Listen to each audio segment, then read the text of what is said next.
Hi guys, welcome back to Waxing On. It's Wednesday. Today's classic rock. And today I'm doing something a little bit different again. I went through my album collection and I found a few albums that, surprisingly, I only had one record of that artist. Like if you've watched the show lately, a lot of times I've got two or three, or I may just select one or two out of my whole collection, but these were albums that I only bought one. And not that they weren't good. Some of the artists didn't put out a lot of albums.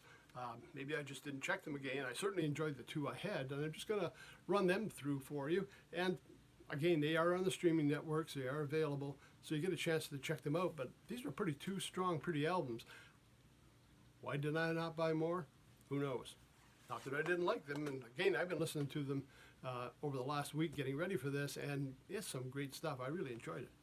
First one, come up with Carolyne Mas. Self-titled album, out of New York. She was being touted back in the, I think it was the early 80s when she came out as, the female Springsteen. But sometimes that label hurts people. I mean, she also connected with Steve Faubert, who also was the new Springsteen or the new Dylan, and either one of those titles sometimes doesn't work for the people. I remember the one song off it called Still Sane. That's probably one I heard on FM radio, and that may have led me to buy the album, but surprisingly, a lot of this album was really something special. It wasn't one of those one-hit wonders where it was just a one song and a lot of filler. There were some good tunes here and some pretty rocking material.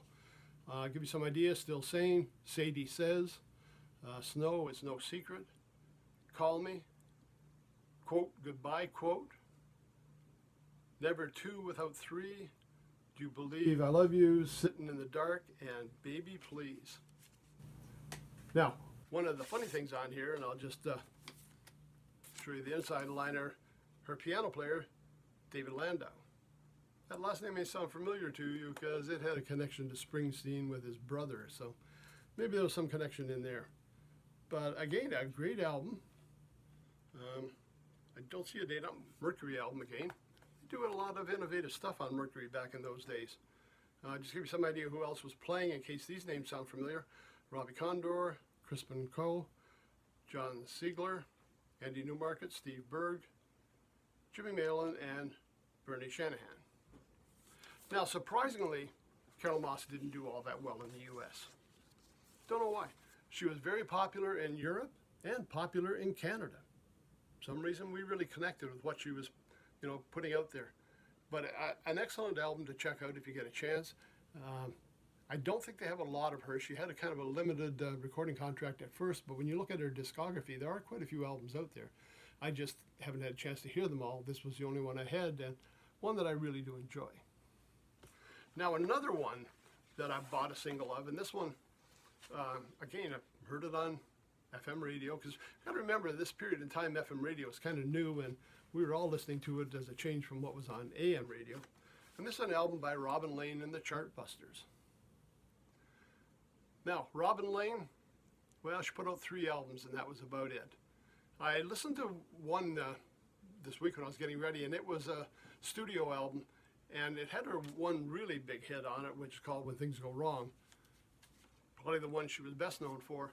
The studio version, it sounded pretty glossy, It sounded like a studio version. It was well produced. This album is called 5 Live Songs on a Special Priced EP.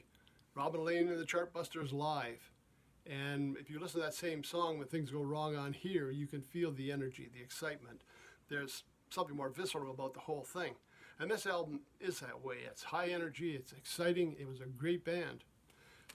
Tunes they were doing, When Things Go Wrong, Lost My Mind, When You Compromise, 8.3, and the hit Shakin' All Over, which you also may remember, was a big hit for Canada's Guess Who and England's The Who. So she's doing a cover of a very popular song, but boy, she sure does it justice.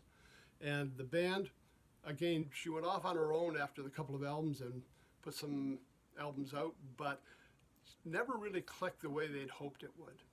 But if you get a chance, this is a great album to check out the band, and I found the live version a lot more exciting than the studio material. But that's just me. And again, I like the live because you don't have all the producers there fiddling. And I understand the producers are, important and get a specific sound out of things.